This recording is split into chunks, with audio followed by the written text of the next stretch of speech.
நாங்கள் செய்திகளை உருவாக்குவதில்லை, உங்கள் கதைகளையே சொல்கின்றோம். இது யூடிவியின் இரவு நேர பிரதான செய்திகளோடு நான் ராஷித் மல்ஹட்டீன். விரிவான செய்திகளுக்கு செல்வதற்கு முன்னர் முதலில் முதன்மை செய்திகள். வெளிநாட்டிலிருந்து நாடு திரும்புவோருக்கு புதிய தனிமைப்படுத்தல் வழிகாட்டல்கள் வெளியீடு. மகர சிறையில் உயிரிழந்தவர்களில் 4 பேரின் சடலத்தை தகனம் செய்ய நீதிமன்றம் உத்தரவு.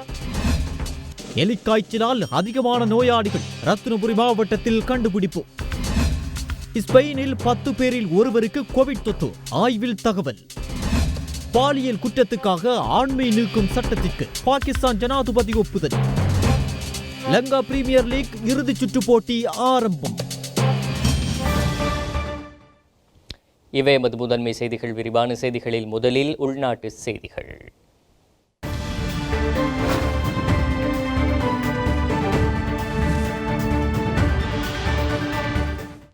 நேற்றைய தினமும் கொழும்பு மாவட்டத்தில் 309 கோவிட் தொற்றாளர்கள் கண்டறியப்பட்டுள்ளனர். மேற்படி தொற்றாளர்களிடையே அநேகமானோர் மட்டக்குழி மற்றும் கிராண்ட் பாஸ் ஆகிய பகுதிகளை சேர்ந்தவர்கள். நேற்றைய தினமும் 3 கோவிட் மரணங்கள் பதிவானதைத் தொடர்ந்து நாட்டில் பதிவாகியுள்ள கோவிட் மரணங்களுடைய மொத்த எண்ணிக்கை 157 உயர்வடைந்துள்ளது.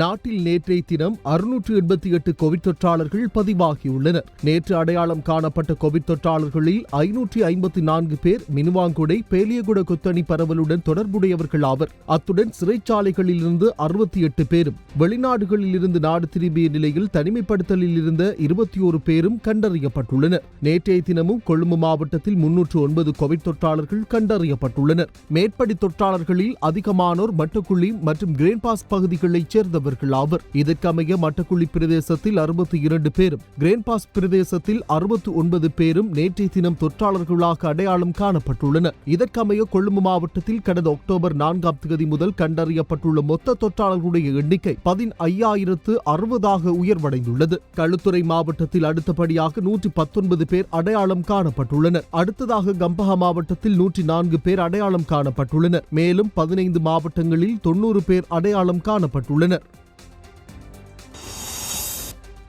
நாட்டில் பதிவாகியுள்ள கோவிட் மரணங்களுடைய எண்ணிக்கை 157 உயர்வடைந்துள்ளது. கொழும்பு 14 பகுதியைச் சேர்ந்த 60 வயதுடைய பெண் கொழும்பு தேசிய வைத்தியசாலையில் கடந்த 14 உயிரிழந்துள்ளார். கொழும்பு 15 பகுதியைச் சேர்ந்த 85 வயதுடைய ஆண் கடந்த 12 தனது வீட்டில் உயிரிழந்துள்ளார். கொழும்பு 15 மட்டக்குழி பகுதியைச் சேர்ந்த 84 வயதுடைய ஆண் கொழும்பு தேசிய வைத்தியசாலையில் 12 உயிரிழந்துள்ளார். இவர்களுடைய மரணத்துக்கு கோவிட் தொற்றுடன் கூடிய நிமோனியா என அரசாங்க தகவல் திணைக்களம் வெளியிட்டுள்ள அறிக்கையில் தெரிவிக்கப்பட்டுள்ளது. இன்று காலை வரை மினுவாங்குடை ஆடை தொழிற்சாலை மற்றும் கொழும்பு மீன் சந்தை கொத்தணியில் பதிவான முழு கோவிட் தொற்றாளர்களின் எண்ணிக்கை 30,455 ஆகும். அவர்களில் மொத்தம் 21,459 பேர் சுகமடைந்து வெளியேறியுள்ளனர். மினுவாங்குடை ஆடை தொழிற்சாலை கொத்தணியில் 3,059 பேரும் கொழும்பு மீன் சந்தை கொத்தணியில் 27,396 பேரும் அடையாளம் காணப்பட்டுள்ளனர். அதிக மக்களுக்கு சிகிச்சை வழங்கவும் அடிப்படை வசதிகளை பெற்றுக் கொடுக்கவும் கூடிய வைத்தியசாலைகளை தம்பசப்படுத்திக் கொள்ள சுகாதார அமைச்சு நடவடிக்கை எடுத்துள்ளதோடு உடனடியாக அவ்வைத்தியசாலைகளை கோவிட்-19 சிகிச்சை மத்திய நிலையங்களாக மாற்றுவதற்கும் தீர்மானித்துள்ளது.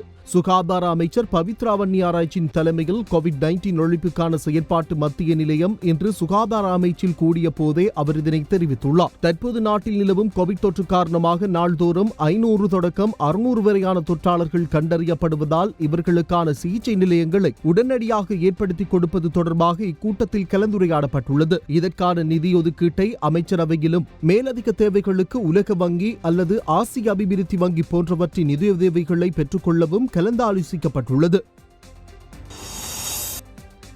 நாட்டில் மேலும் சில பகுதிகளில் உடனடியாக அமுலுக்கு வரும் வகையில் தனிமைப்படுத்தல் உத்தரவு நேற்றிரவு பிறப்பிக்கப்பட்டுள்ளது. அதன்படி களுத்துறை மாவட்டத்தின் தொட்டவத்தவும் மொனராகலை மாவட்டத்தின் படல் கும்புர அலுப்பொத்த ஆகிய பகுதிகளில் இவ்வாறு தனிமைப்படுத்தப்பட்டுள்ளன.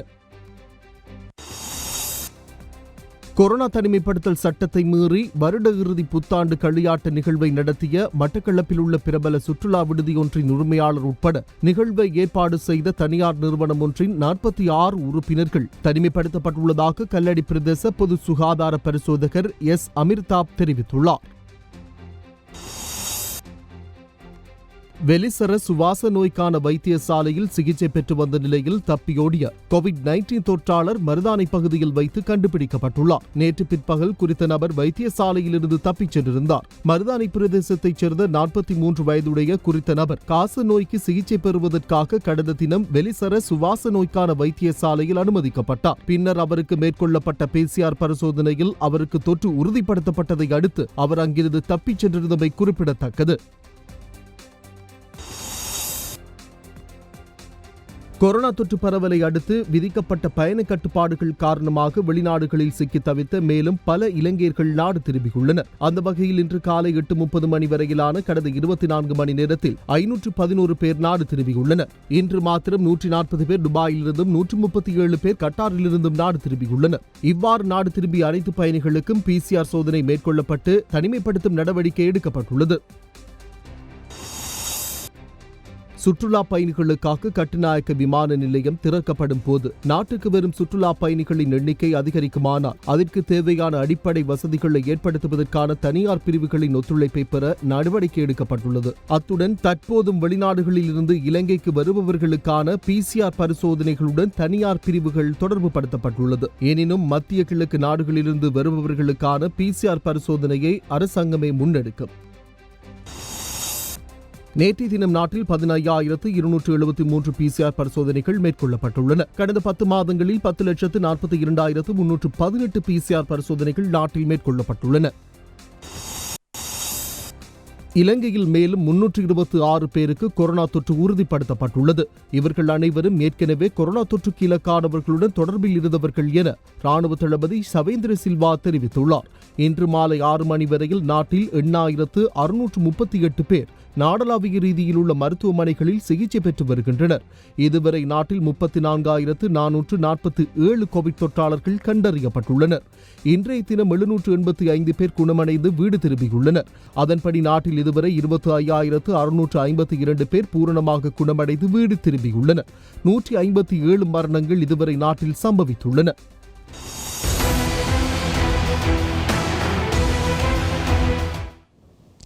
வெளிநாட்டிலிருந்து நாட்டுக்கு வருவோரின் தனிமைப்படுத்தல் நடவடிக்கை தொடர்பாக சுகாதார அமைச்சினால் 6 விடயங்கள் உள்ளடக்கிய வழிகாட்டல் ஆலோசனைகள் வெளியிடப்பட்டுள்ளன. வெளிநாட்டிலிருந்து நாட்டுக்கு வருவோரின் தனிமைப்படுத்தல் நடவடிக்கை தொடர்பாக சுகாதார அமைச்சினால் 6 விடயங்கள் உள்ளடக்கிய வழிகாட்டல் ஆலோசனைகள் சுகாதார அமைச்சினால் தீர்மானிக்கப்பட்டிருப்பதாக சுகாதார சேவை பணிப்பாளர் நாயகம் விசேட வைத்தியர் அசேல குணவர்தன தெரிவித்துள்ளார். அதன்படி நாட்டிற்குள் வந்த பின்னர் முதல் நாளில் PCR பரிசோதனைக்கு உட்படுத்தப்பட வேண்டும். அரசாங்க சுகாதார அதிகாரிகளின் மேற்பார்வையின் கீழ் 14 நாட்கள் தனிமைப்படுத்தல் காலத்திற்குள் அவர்கள் தனி அறையில் அல்லது 2 பேர் சேர்ந்த அறையில் தனிமைப்படுத்தலுக்கு உட்படுத்தப்பட வேண்டும். இந்த அறையில் தனியான கழிவறை வசதிகள் இருக்க வேண்டும் என்பதுடன் தனிமைப்படுத்தப்பட்டுள்ள ஏனைய நபர்களுடன் இணைந்து பயன்படுத்தக்கூடாது. தனிமைப்படுத்தல் காலத்துக்குள் எந்த வகையிலும் தனிமைப்பட்டுள்ள ஏனையவர்களுடன் நெருக்கமான தொடர்பை பேண விடாமல் பார்த்துக் கொள்ள வேண்டும். தனிமைப்படுத்தப்பட்ட காலத்தின் 12 தொடக்கம் 14வது நாட்களுக்கு இடையில் மேற்கொள்ளப்படுகின்ற PCR பரிசோதனைக்கு உட்படுத்தப்படுவது கட்டாயமாவதுடன் அதன் முடிவுகள் எதிர்மறையாக இருக்க வேண்டும். 14 நாட்கள் தனிமைப்படுத்தல் கால முடிவின் போது அந்த நிலையத்தின் பொறுப்பாளர் மற்றும் பிரதேச சுகாதார அதிகாரி குறித்த நபரின் தனிமைப்படுத்தல் செயல்முறையில் திருப்தி அடைய வேண்டும். மேலும் குறிப்பிட்ட அடிப்படை விடயங்களையும் முழுமையாக பூர்த்தி செய்த நபர் மீண்டும் தமது வீட்டில் 14 நாட்கள் சுய தனிமைப்படுத்தலுக்கு உட்படுத்த தேவையில்லை என்றும் சுகாதார சேவைகள் பணிப்பாளர் நாயகம் தெரிவித்துள்ளார். மகர சிறை மோதலில் பலியாகிய 4 பேரின் சடலத்தை தகனம் செய்ய வத்தளை நீதிமன்றம் உத்தரவிட்டுள்ளது. இதேவேளை மகர சிறை மோதலில் உயிரிழந்த 11 பேரின் பிரேத பரிசோதனைகளுக்காக நியமிக்கப்பட்ட நிபுணர் குழுவினரால் தயாரிக்கப்பட்ட விசேட அறிக்கை இன்று மகர நீதிவான் நீதிமன்றத்தில் சமர்ப்பிக்கப்பட்டது. சாலையில் அண்மையில் ஏற்பட்ட அமைதியின்மை காரணமாக உயிரிழந்த 11 கைதிகளில் 4 சடலங்களை தகனம் செய்ய வத்தளை நீதவான் நீதிமன்றம் இன்று உத்தரவு பிறப்பித்துள்ளது. நவம்பர் 29ஆம் தேதி மகர சிறைச்சாலை மோதலில் பலியாகிய 11 பேரின் பிரேத பரிசோதனைகளுக்காக நியமிக்கப்பட்ட நிபுணர் குழுவினால் தயாரிக்கப்பட்ட விசேட அறிக்கையொன்று இன்று வத்தளை நீதிமன்றத்தில் சமர்ப்பிக்கப்பட்டது. இதில் உயிரிழந்த கைதிகளில் 4 துப்பாக்கி சூட்டுக்குள்ளாகி பலியாகியதாக சுட்டிக்காட்டப்பட்டுள்ளது. இந்த நிலையில் பிரேத பரிசோதனைகள் நிறைவு செய்யப்பட்ட 4 கைதிகளின் சடலங்களை இறுதிக் கிரியைகளை மேற்கொள்வதற்காக அவர்களது உறவினர்களிடம் ஒப்படைக்குமாறு உயிரிழந்த கைதிகளின் தரப்பு சட்டத்தரணிகள் கோரியிருந்தனர். எனினும் இதற்கு சட்டமா அதிபர் திணைக்களம் சார்பில் முன்னிலையான சட்டமா அதிபரின் இணைப்பாளர் நிஷாரா ஜெயரத்ன எதிர்ப்பை வெளியிட்டார். அவர்களின் சடலங்களை அடக்கம் செய்வதானது சமூகத்துக்கு பாதிப்பை ஏற்படுத்தலாம் என்று அவர் நீதிமன்றத்தில் சுட்டிக்காட்டினார். அதன் பின்னர் இருதரப்பு விவாதங்களையும் ஆராய்ந்த வத்தளை நீதவான் நீதிமன்ற நீதிபதி சம்பவத்தில் பலியாகிய 4 சிறை கைதிகளின் சடலங்களை அரசாங்கத்தின் செலவிலும் கண்காணிப்பிலும் தகனம் செய்யப்படும் என்று கூறி உத்தரவு பிறப்பித்தார். குறித்த சடலங்களை தகனம் செய்யாமல் அடக்கம் செய்ய அனுமதி வழங்குமாறு பலியாகிய நபர்களின் உறவினர்கள் மற்றும் சட்டத்தரணிகள் நீதிமன்றத்தில் கோரியிருந்தமை குறிப்பிடத்தக்கது. இதேவேளை நீதிமன்ற அவமதிப்பு சம்பவம் தொடர்பில் குற்றம் சுமத்தப்பட்டுள்ள முன்னாள் ராஜாங்க அமைச்சர் ரஞ்சன் ராமநாயக்கவுக்கு எதிராக தாக்கல் செய்யப்பட்டுள்ள மனு இன்று உயர்நீதிமன்றத்தில் அழைக்கப்படவிருந்த நிலையில் குறித்த மனு இன்று விசாரணைக்கு எடுத்துக் கொள்ளப்படவில்லை. குறித்த மனு சிசிரத அப்ரூ, விஜித் மலல்கொட மற்றும் முருது பெர்னாண்டோ ஆகிய நீதியரசர்கள் முன்னிலையில் இன்று விசாரணைக்கு எடுத்துக் கொள்ளப்பட இருந்தது. எனினும் நேற்றைய தினம் உயர்நீதிமன்ற வளாகத்தில் ஏற்பட்ட தீ பரவல் சம்பவம் தொடர்பில் மேற்கொள்ளப்படும் விசாரணைகள் காரணமாக இன்றைய தினம் விசாரணைக்கு எடுத்துக் கொள்ளப்படவிருந்த அனைத்து வழக்குகளும் ஒத்திவைக்கப்பட்டுள்ளன. இதற்கமைய முன்னாள் ராஜாங்க அமைச்சருக்கு எதிராக தாக்கல் செய்யப்பட்டுள்ள மனு விசாரணையும் ஒத்திவைக்கப்பட்டுள்ளது. நேற்று மாலை 4:45 மணியளவில் கொழும்பு உயர்நீதிமன்றம் அமைந்துள்ள கட்டிட வளாகத்தில் சிதைவுற்ற பொருட்கள் களஞ்சிய சாலையில் தீ ஏற்பட்டது. இந்த தீயினால் உயர்நீதிமன்றத்தின் எந்தவொரு அலுவலகத்திற்கோ அல்லது கோப்புகள் உள்ளிட்ட எந்தவொரு பொருட்களுக்கோ பாதிப்புகள் ஏற்படவில்லை என்று நீதி அமைச்சின் செயலாளர் MMPK மாயதுன அறிக்கையொன்றை வெளியிட்டு தெரிவித்துள்ளார். இந்த சிதைவுற்ற பொருட்கள் களஞ்சிய சாலையில் உயர்நீதிமன்றம் அமைந்துள்ள பிரதான கட்டிடத்தின் பின்புறத்தில் அமைந்துள்ள கட்டிடத்தின் தரை தளத்தில் இருந்ததாகவும் இதற்கமைவாக தீயின் மூலம் பாதிக்கப்பட்டமை சிதைவுற்ற பொருட்கள் களஞ்சிய சாலை மாத்திரமே ஆகும் என்றும் இந்த தீ ஏற்படுவதற்கான காரணம் வெளியாகவில்லை என்பதுடன் இது தொடர்பில் விரைவாக விசாரணைகளை மேற்கொள்ளும் நடவடிக்கை தற்போது குற்றப்புலனாய்வு திணைக்களம் மற்றும் அரசாங்கத்தின் ரசாயன பரிசோதனை திணைக்களத்திடம் ஒப்படைக்கப்பட்டுள்ளதாக அமைச்சின் செயலாளர் தெரிவித்துள்ளார். குறித்த சம்பவம் தொடர்பில் போலீஸ் ஊடக பேச்சாளரும் போலீஸ் அத்தியட்சருமான அஜித் ரோஹன இவ்வாறு கருத்து தெரிவித்தார். අපරාධ පරීක්ෂණ දෙපාර්තමේන්තුව ඊයේ දිනම විමර්ශනයක් ආරම්භ කරා. මේ සඳහා පොලිස් අධිකාරිවරයෙක්ගේ ප්‍රධානත්වයෙන් යුක්ත කණ්ඩායමක් පත් කර තිබෙනවා. கொழும்பில் உயர்நீதிமன்ற கட்டிட தொகுதியில் தீ பரவியமை தொடர்பில் குற்றப்புலனாய்வு திணைக்களத்தினால் விசாரணைகள் ஆரம்பிக்கப்பட்டுள்ளன. குற்றப்புலனாய்வு திணைக்களத்தின் போலீஸ் அத்தியட்சகர் ஒருவரின் தலைமையில் இந்த விசாரணைகள் ஆரம்பிக்கப்பட்டுள்ளன. இதற்காக குற்றப்புலனாய்வு திணைக்களத்தினால் 3 குழுக்கள் நேற்று நியமிக்கப்பட்டன. தீ பரவியமை தொடர்பில் நிர்வாக பிரிவு மற்றும் பாதுகாப்பு பிரிவுகளிடம் வாக்குமூலம் பதிவு செய்யப்பட்டுள்ளது. නිරීක්ෂණය කළා. ඒ ක්ෂේත්‍රයට අදාළ අනිකුත් විශේෂඥයින්ගේ විශේෂඥ වාර්තාත් අද දිනේදී ලබා ගැනීමට නියමිත. குறித்த தீ சம்பவம் இடம்பெற்ற பகுதிகளுக்கு எதிர்க்கட்சித் தலைவர் சஜித் பிரேமதாச விஜயம் செய்திருந்தமை குறிப்பிடத்தக்கது. உயிர்த்த ஞாயிறு தின தாக்குதலினால் பாதிக்கப்பட்ட குடும்பங்களின் பிரச்சினைகளை தீர்த்து அவர்களுக்கு நிவாரணங்களை பெற்றுக் கொடுத்தமை தொடர்பில் பிரதமர் உள்ளிட்ட அரசாங்கத்தை பாராட்டுவதாக பேராயர் கர்தினால் மெல்கம் ரஞ்சித் தெரிவித்துள்ளார்.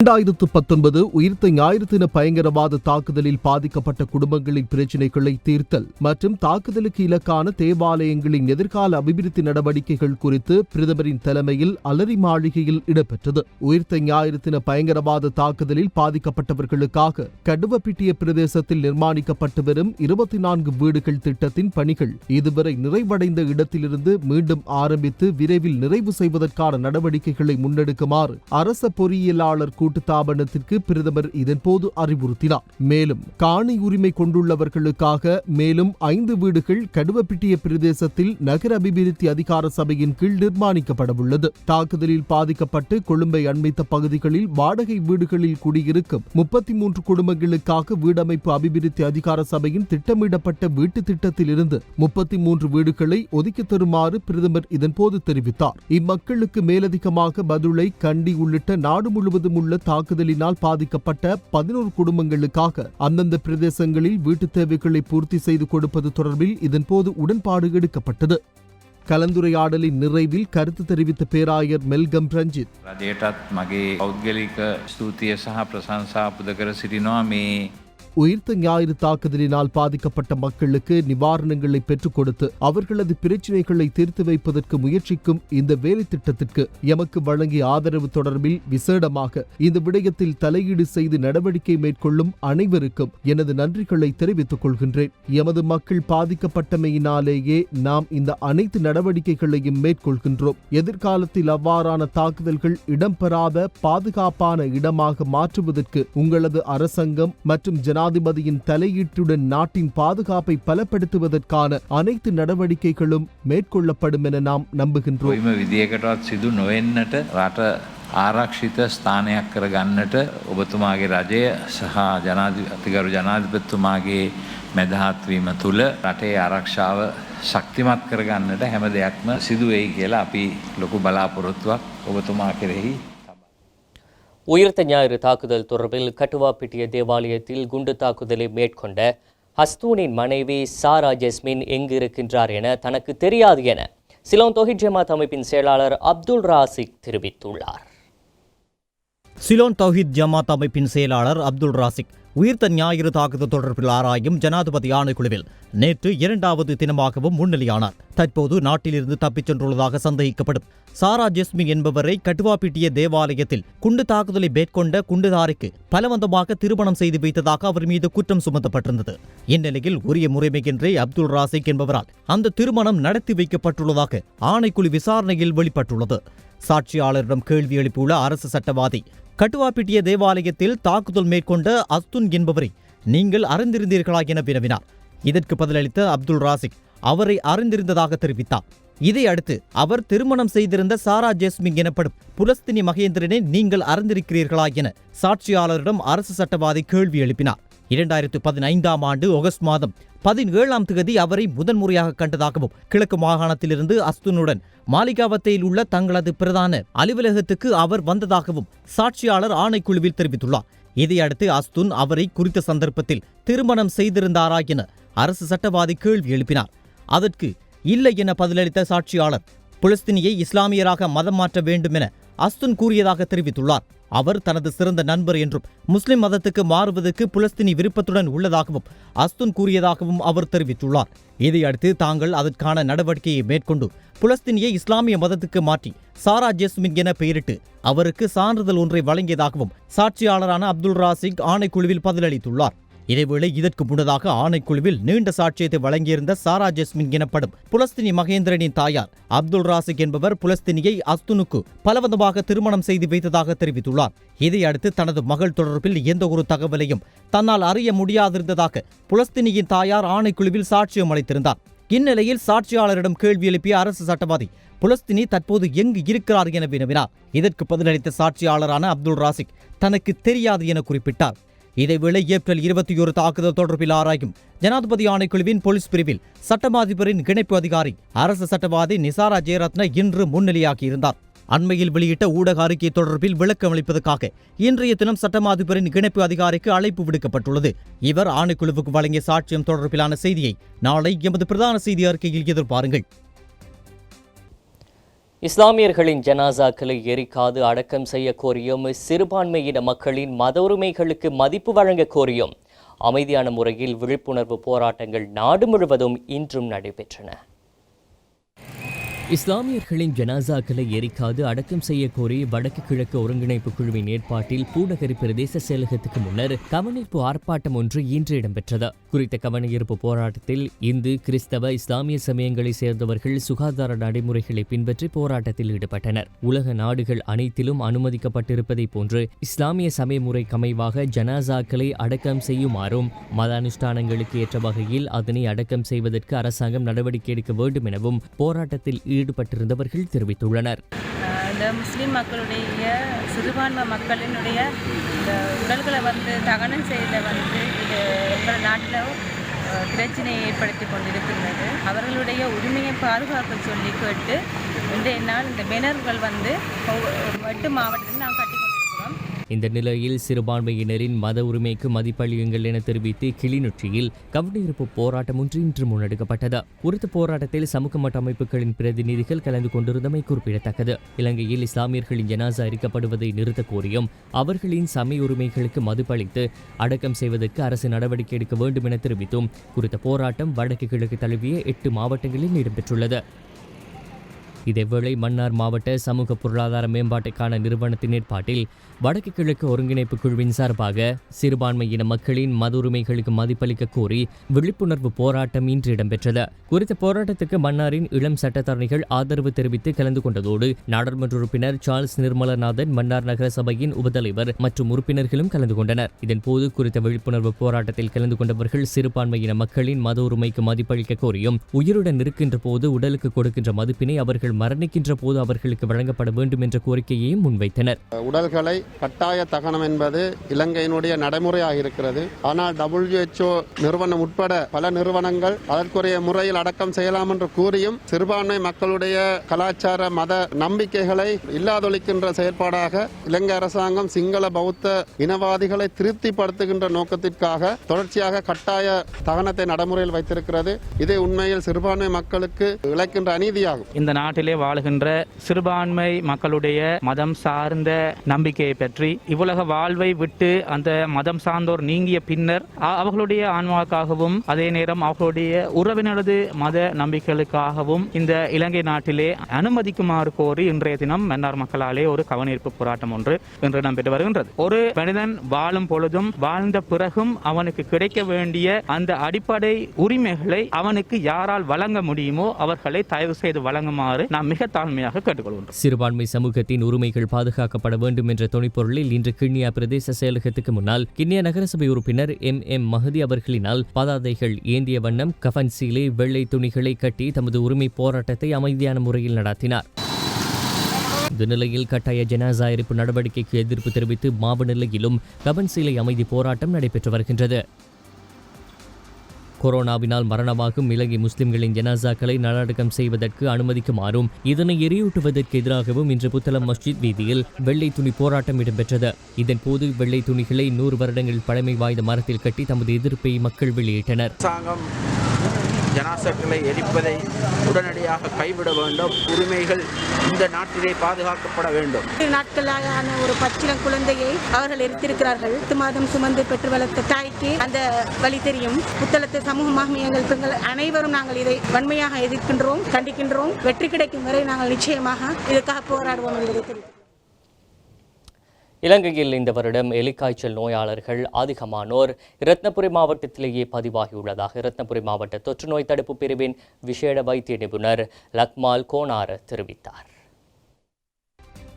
இரத்தினபுரி மாவட்டத்தில் இவ்வருடம் எலிக்காய்ச்சல் சந்தேகத்தின் பெயரில் 1527 நோயாளர்கள் பதிவாகின்றனர். அதில் 1128 பேருக்கு எலிக்காய்ச்சல் உள்ளதாக குறிப்பிடப்பட்டுள்ளது. வெலிகா போல சுகாதார வைத்திய அதிகாரிகள் பிரதேசத்தில் 16 பேரும், உடவளவ சுகாதார வைத்திய அதிகாரி பிரதேசத்தில் 24 பேரும், வெலிகா போல சுகாதார வைத்திய அதிகாரி பிரதேசத்தில் 16 பேரும், 1128 பேர் எலிக்காய்ச்சல் நோயினால் பாதிக்கப்பட்டுள்ளனர். இரத்தினபுரி மாவட்டத்தில் இவ்வருடம் ஜனவரி மாதம் முதல் நவம்பர் மாதம் 30ஆம் தேதி வரையான காலப்பகுதியில் எலிக்காய்ச்சல் நோயினால் 19 பேர் உயிரிழந்துள்ளனர். இரத்தினபுரி மாவட்ட மக்கள் எலிக்காய்ச்சல் நோய்க்கு முகம் கொடுத்து வருகின்றனர். வயல் விவசாயிகள் மற்றும் மாணிக்க கல்லில் ஈடுபடும் தொழிலாளர்களுக்கு மாத்திரம் எலிக்காய்ச்சல் வருவதாக நினைக்கிறோம். ஆனால் கடந்த காலங்களில் எலிக்காய்ச்சல் நோய் பாடசாலை மாணவர்கள் மற்றும் ஆசிரியர்கள், இராணுவத்தினர், போலீசார் ஆகியோருக்கும் பரவியதாகவும் பதிவுகள் உள்ளது. எலிக்காய்ச்சல் 199% மண்களினால் தொழில் செய்வோருக்கே அதிகம் பரவி வருகிறது. இரத்தினபுரி மாவட்டத்தில் எலிக்காய்ச்சலை கட்டுப்படுத்துவதற்கு பல்வேறு வேலை திட்டங்களும் முன்னெடுக்கப்பட்டு வருவதாக இரத்தினபுரி மாவட்ட தொற்றுநோய் தடுப்பு பிரிவின் விசேட வைத்திய நிபுணர் லக்மால் கோனாரா மேலும் தெரிவித்தார். அனுராதபுரம் பாதனி வீதியில் பகல பகுதியில் கெப்ரக வாகனம் ஒன்று மோதியதில் தாயும் குழந்தையும் பலியாகியுள்ளனர். சம்பவம் தொடர்பில் 8 பேர் இதுவரையில் கைது செய்யப்பட்டுள்ளதாக போலீஸ் ஊடக பேச்சாளர் பிரதி போலீஸ் மா அதிபர் அஜித் ரோஹன தெரிவித்தார்.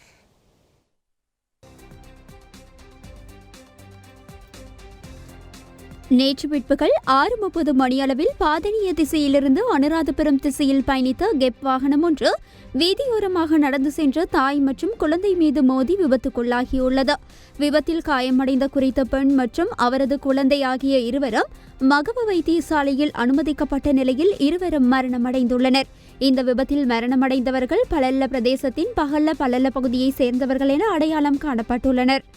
இந்த விபத்தின் போது வாகனத்தில் 11 பேர் பயணித்துள்ளதோடு கெப்ரக வாகனத்தின் சாரதி உள்ளிட்ட 3 சம்பவ இடத்திலிருந்து தப்பிச் சென்றுள்ள நிலையில் ஏனைய 8 பேரும் போலீசாரின் கட்டுப்பாட்டின் கீழ் வைக்கப்பட்டுள்ளதாக போலீஸ் ஊடக பேச்சாளர் பிரதி போலீஸ் மா அதிபர் அஜித் ரோஹன தெரிவித்தார். இவர்கள் பயணித்த வாகனத்தில் பல வெற்று பியர் தகர பேணிகள் காணப்பட்டதாகவும் இது தொடர்பான மேலதிக விசாரணைகளை மகவ போலீசார் மேற்கொண்டு வருவதாகவும் அவர் தெரிவித்தார். මහව මූලස්ථාන පොලිස් පරීක්ෂකවරයා වාර්තා කරනු ලැබුවා. දැන් මෙවැනි තත්ත්වයන් පාලනය කිරීමට குருணாகல் கோகரெல்ல பகுதியில் 100,000 ரூபாய் போலி நாணயத்தாள்களை போலீசார் பறிமுதல் செய்துள்ளனர். அத்துடன் இந்த பறிமுதல் நடவடிக்கையின் போது போலீசார் 22 மற்றும் 23 வயதுடைய 2 சந்தேக நபர்களையும் கைது செய்துள்ளனர். போலி நாணயம் அச்சிடல் மற்றும் அது தொடர்பான விடயங்களை அறிந்தால் 0112422176 என்ற எண்ணுடன் தொடர்பு கொள்ளுமாறும் போலீசார் அறிவுறுத்தியுள்ளனர். கொழும்பு பல்கலைக்கழக ஆராய்ச்சியாளர்கள் குழுவினால் இலங்கையில் ஹனுமன் புளோவர் எனும் புதிய பறவை இனம் கண்டுபிடிக்கப்பட்டுள்ளது. கொழும்பு பல்கலைக்கழகத்தின் விலங்கியல் மற்றும் சுற்றுச்சூழல் அறிவியல் துறையை சேர்ந்த டாக்டர் சம்பத் செனவிரத்ன, சீனாவை சேர்ந்த பேராசிரியர் யாங் லியூ மற்றும் இளங்கலை ஆராய்ச்சி மாணவர் ஜூட் ஜனிதா நிரோஷன் ஆகியோரால் புதிய பறவை இனம் கண்டுபிடிக்கப்பட்டுள்ளது. கல்கிசை ரயில் நிலையத்தில் சீன மொழியில் காட்சிப்படுத்தப்பட்டுள்ள அறிவித்தல் பலகை கடந்த 2015ஆம் ஆண்டு பொது முகாமையாளரின் ஒப்புதலின் அடிப்படையில் வைக்கப்பட்டது. இது தொடர்பாக முன்னெடுக்கப்பட்ட விசாரணையின் போது கல்கிசைக்கு வரும் சீன சுற்றுலா பயணிகளின் வசதிக்காக மாத்திரமே இந்த பலகை வைக்கப்பட்டதாக தெரியவந்துள்ளது. தற்போது காட்சிப்படுத்தப்பட்டிருந்த சீன மொழியிலான அறிவிப்பு பலகையை ரயில்வே திணைக்களம் அகற்றியுள்ளது. யூடிவி நிறைவு நேர பிரதான செய்திகளில் தொடர்வது சர்வதேச செய்திகள்.